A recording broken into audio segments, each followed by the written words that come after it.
welcome back to my channel. So today's video is all about the difference between a trade setup and an opportunity. Now the reason I wanted to make this video is just to provide some conceptual clarity, because oftentimes what I've noticed is that a lot of new traders that I'm working with are struggling to understand the difference between a setup versus an opportunity. And that can present an issue because just because you may see a setup that exists, it doesn't mean that it's always tradable. So real quick, just to provide a definition of the difference between the two, a setup is going to be the precondition on a scenario where market structure, it could be like a pattern formation or even like technical alignment when it suggests something could happen. It doesn't tell you that a trade will happen though. So it's basically like your alert, but it's not 100% your entry. Now, setups give context, not necessarily full conviction. Now, an opportunity, on the other hand, this is when the setup gets confirmed by real-time market behavior. Liquidity is going to be backing it for the most part. You'll see that within the move. It could be a break or any type of like institutional participation, or it could just simply be structural confirmation. It's the signal though that your planned conditions are actually unfolding. And I'll break all of this down in this video. But y'all can see here I have QQQ pulled up here on the chart. So as I'm discussing some of these concepts, just keep in mind that a setup will tell you to watch closely, but an opportunity tells you to act on it. And the reason why this is super important is that existence does not equate to tradability. So if you're fairly new to trading and you haven't gotten too deep into price action, just understand that any patterns or structures, even indicators, just because they suggest a setup, it doesn't mean the market has intent or follow through. And it's easy for beginners to often mix this up because you may be in the habit of treating every signal as actionable when in reality, many signals fail because the market hasn't set up enough participation or momentum. So it's easy for fake outs to happen because patterns can stagnate or decay, and every candle without follow through incrementally will lower the probability of the trade being successful. So that's oftentimes why you'll hear me always talk about trade high probability setups, because the pattern has both context and confirmation before entry when you trade this way. You want your trades to represent actual market conviction, not the hope or assumption. But let me go ahead and jump right into the trade breakdown so that this will fully make sense. Okay, so when we take a look at QQQ at the start of the market, the very first candle here at 8:30 ended bearish. Now I am on the 2-minute time frame, so keep that in mind. Now this candle was the high of the day. And what stands out the most about this candle is that the upper wick and the lower wick are nearly equal, and the body of the candle is fairly small in comparison to the top and bottom wicks. And then the immediate next candle to follow had little to no body, with an extended bottom wick and a fairly decent sized upper wick. It ended bullish, but with not much conviction to the upside. And then the candle here at 8:34, kind of same thing as the candle at 8:30. Smaller body of the candle, with the relative size of the upper wick and lower wick being similar in pressure. Now the only other candle to close bullish within the first 30 minutes of the market was here at 8:36 a.m. Now remember, I always discuss the anatomy of a candle, and I'm always one to look beyond surface level on if the candle closes red or green. Y'all know for me it's more so about the conviction, the pressure within the candle, and that comes immediately from analyzing the wicks. Now with that in mind, this candle here at 8:36 had an extremely extended upper wick in comparison to the body and the lower wick. So although this did close bullish, in reality it's really giving bearish sentiment. And I kind of talked to y'all about that in my last video, so I won't get too deep into it now. But just know this is offering more bearish sentiment for me than bullish. Now for the next 20 minutes to follow, every single one of the candles closed bearish, essentially placing QQQ in a downtrend. So the question becomes, when would have been the perfect opportunity to enter if this were playing out in real time? Now, of course, the answer may vary depending on the trader, but to give y'all my analysis on this, definitely remember that large body candles are going to show you that the price moved decisively from open to close. And basically what this means is that it's showing strong directional control. So the first large body candle was presented here at 8:40 a.m. Now in this case, sellers dominated the 2 minutes of time with little hesitation, which often supports continuation when it aligns with market structure and with volume. Now anytime you see short body candles that close close together, this is going to be signaling a balance, hesitation, or even absorption, because neither side gained control, which commonly appears during consolidation periods, and you'll often see it right before transitions or ahead of reversals rather than during steady momentum. Hence exactly what it looked like for the first 10 minutes of the market open. So now when we take a look at it, there are some key elements that turn a setup into an opportunity. And the first thing to analyze is based upon the market phase. Because every tradable opportunity has to have context, this is your first filter. Because one, it allows you to look at trend structure. Is the stock or ETF in an uptrend, downtrend, or is it in a range? So if you can spot any type of breakout attempt in a weak trend, this isn't tradable until it shows strength. Now, of course, volatility will play into account as well, because high volatility plus momentum, it confirms direction, because contraction suggests indecision. Now, the liquidity behavior is also going to be super important because this will leave institutional marks. And that basically means that if price stops and it's like a liquidity sweep before moving, that's market intent showing its hand. And experienced traders know this when they see it, so that they can pretty much avoid all the cloudy noise. So that brings me to my next point, which is this candle here at 844.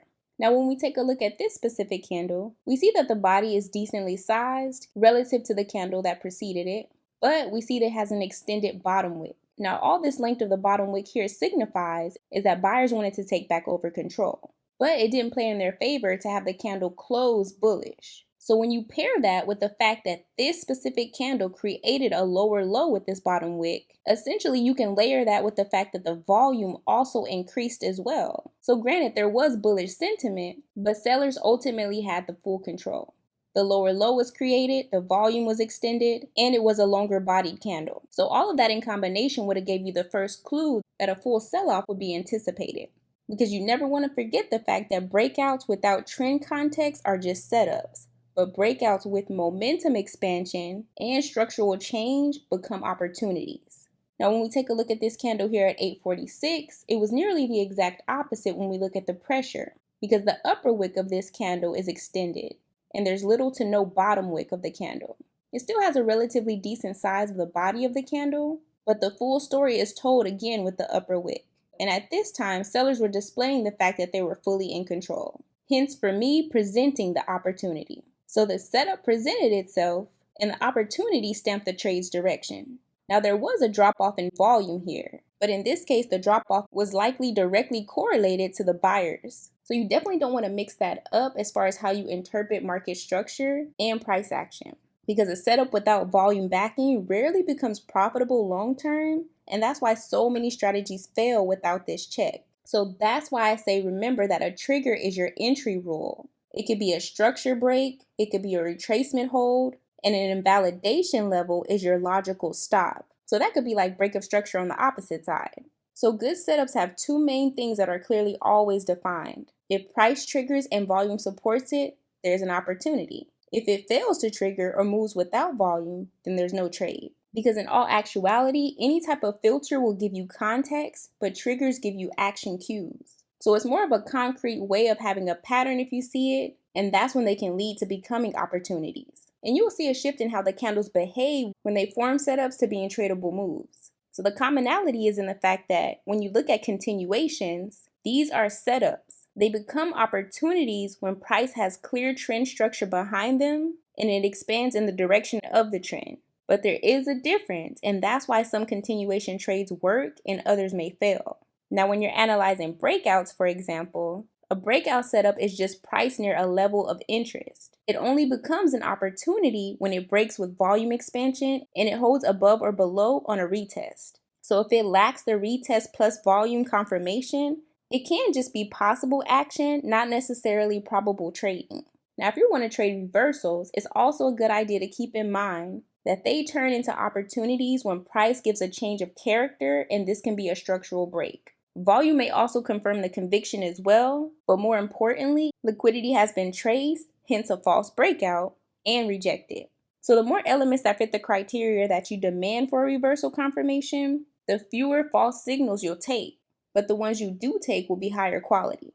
So I hope that makes sense. So anytime you're looking at a setup versus an opportunity, especially at the start of the market, definitely make sure you're looking for a structural break, aka that change of character, and this can be a clear higher high after a pullback in uptrends or a lower low in downtrends. Without it, you're just anticipating. You also want direction and participation, not divergence or weak follow through, because you want direction. Now, confluence across time frames, that also helps as well, because when the same directional bias, when it shows on multiple time frames, the odds of meaningful direction are just way higher. Keep in mind, spotting patterns alone on a single time frame is really just background noise, at least in some cases. And then if there's a correlation between the liquidity sweep plus rejection, the market often triggers targets before moving. And when that's done and price rejects the sweep, that's institutional behavior in action. So definitely keep an eye out for volume when you see that.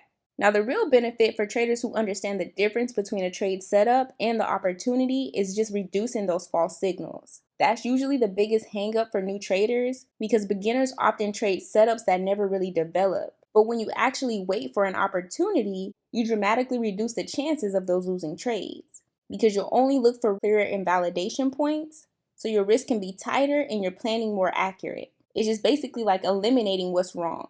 For the most part, that's just attributed to the fact that actual opportunities tend to move farther and last longer because they are backed by the market behavior. And when the market behavior is strong, you'll notice deeper conviction. So for instance, the candle here at 852 had little to no bottom wick. This candle here at 854, also little to no bottom wick. Same thing with the candle at 856, 858, and with a small exception here at 9 o'clock. But for these 4 candles here, because there wasn't a huge bottom wick, there wasn't a whole lot of buying pressure. And all that does is further confirm the directional move of the Stocker ETF. So I say all that to say is that knowing you only enter when evidence lines up, it keeps emotional decision making out of your plan.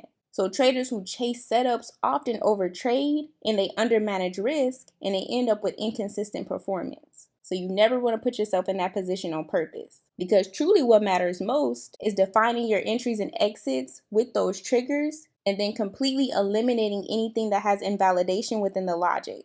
Those are like the main requirements, I would say. And if you ever spot patterns that may appear good in hindsight, they may not play out live. So that's why discipline is also important. But I won't go too deep into that either, because it pretty much goes without saying that a trade setup that hasn't become an opportunity is just simply not a trade yet. So definitely make sure you're studying the charts to be able to identify the differences. So if you trade opportunities consistently and with accuracy, you'll likely always gain the advantage. So yeah, y'all, I don't want to make this video too long. I definitely just wanted to introduce this. Y'all feel free to let me know if y'all want a part 2 where I can go into more detail about some of the setups. But with that, that'll pretty much do it for this video. If you found any of this information to be helpful, y'all already know, feel free to leave me a comment down below. As always, I thank y'all so much for watching. And of course, I'll see y'all in my next one.